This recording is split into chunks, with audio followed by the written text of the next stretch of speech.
Hey, it's me again, Nimis, here to give you some of the best world building tips that I have found that work for me for creating a big world, which I've been creating for a long time now, and I'm working on an anthology towards it. So let's get into it. The first world building tip that I'm going to give you guys is you need to write everything down, and I either mean in a OneNote, literally everything. Like I have a 5x, is it 5x8? No, it's a 3x5. I have a 3x5 little notebook that I keep with me. And whatever I am feeling inspired and I know I'm about ready to get writing something big that has to do with my world, I'll carry it with me. And whenever I have a good idea, I'll write it down.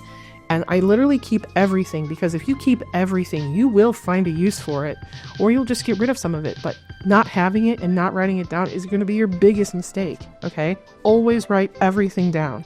Even if it's a little thought at work, write it down.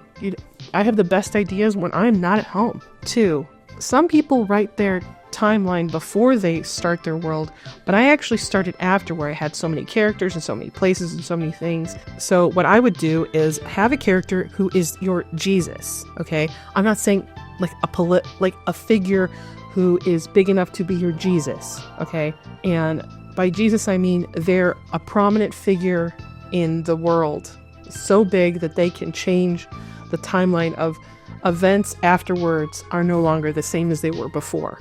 So for my world, that's Nazarel. If you're interested in him, I have a little video about him that I will link right here and at the end of the video. And I use him as he ages, because he is currently ageless. I use him going forward and I use him going back, because he is about 300 years old. And the moment where he did this event in my world, I use that event to spread out other events, because that event is the release of humans as prisoners. So if you have a hard time coming up with an idea, maybe make a character, be your Jesus character. It's super easy to write a timeline after that. It's super easy. Trust me. Number 3 is use the real world for inspiration. Not just the stuff that you're consuming on the internet or the stuff that you're watching, the stuff that you're playing. A lot of my stuff has real world inspirations, like the countries or the politics. And it's easier than just sometimes making up stuff, because making up stuff is really, really, really hard. And making up stuff that's never been seen before and you can't find references for it is even harder, because then now you can't see how anyone else does it. Okay. Number 4, you need to be consistent all the way through. It needs to make sense where everywhere goes. You can't just jump back and forth.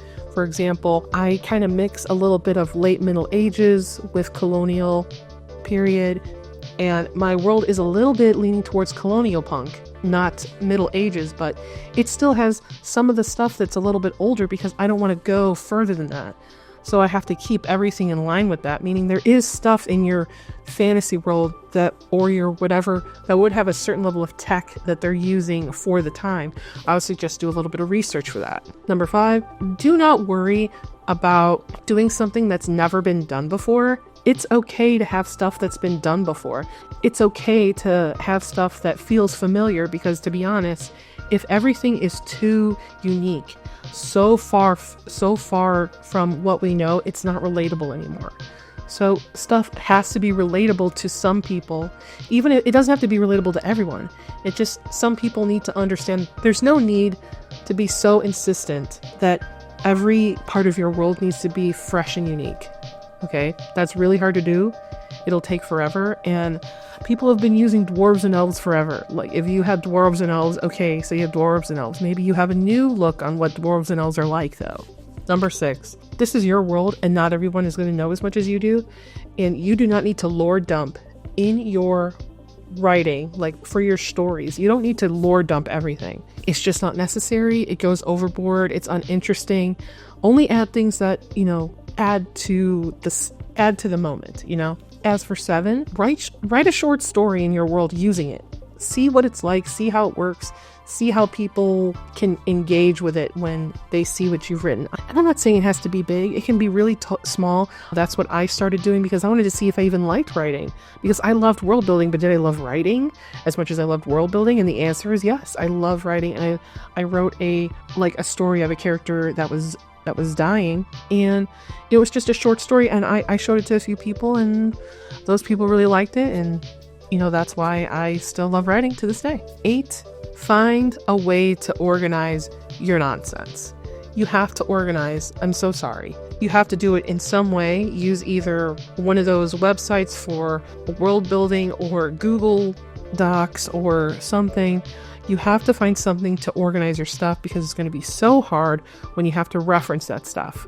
And I know some of you guys might have sketchbooks and things. Keep that organized too. Scan that stuff. There's so many ways that you can deal with that. Scan it, upload it, make sure it's all in the same space. It needs to be accessible for you and for others. Now, 9 is, I feel like people are going to disagree with me here, but in my opinion, the best way to find out if your lore is working is to role play it out. And by role play, I mean either find people to do a D&D one-shot with you, or what you can do is, I do a lot of text role play. I will have a document that is like my elevator pitch that's like maybe 3 pages long so that someone can read it, and we'll go over the creation of a character like I'm the DM in a game, like tabletop RPGs, and then we'll write a singular story together. That is how I'm finding out if my elves are working, because I just wrote them. Even though I've had them around for years, I wrote so much stuff around them that I didn't want to actually write them. And now I'm role-playing them out, and it should work in my favor. But we'll see, because I don't know exactly how musical elves are going to work in my favor. And this is my 10th one. This is one that I feel like people might also disagree or agree with me. If you like a concept and you want to take it, take it. Just beat the shit out of it until nobody knows what you took it from. Make sure it's different. Add your own flavors. Like, make it different. It doesn't have to be... Just don't plagiarize, okay? You don't need to plagiarize to make it different. Oh, God. Okay, for 10, if you like a concept, you can take that concept. Because all you got to do is just rip out the bones. Oh my God, Kitty, stop. Hold on. Sorry. Stop. Okay, sorry. He's chewing things. What was I saying? Oh, I'll give you an example. There's a character in a video game that I really like. Cube. Chewing. Stop for chewing. I'm so sorry. Okay. Anyway, like I was saying, I have a character from a video game that I love very much. I'm not going to tell you who that character is because it's none of your business, but I love him so much that I wanted to have him in my world. I don't know what I wanted him to do, but I just wanted him to be in there. So you know what I did? I made a list of everything that makes the character the character. I separated the character's personality. I separated the character's like wishes and wants. And then I separated his appearance. And I took all of the things that are literally just that character alone, and I fit them into my setting under the same circumstances. And what I did so I could create that character was I created a different version of similar events that caused the character to be similar to how they were in canon of their original. But you would have to know me, and you would have to know what I took from to know what character that is.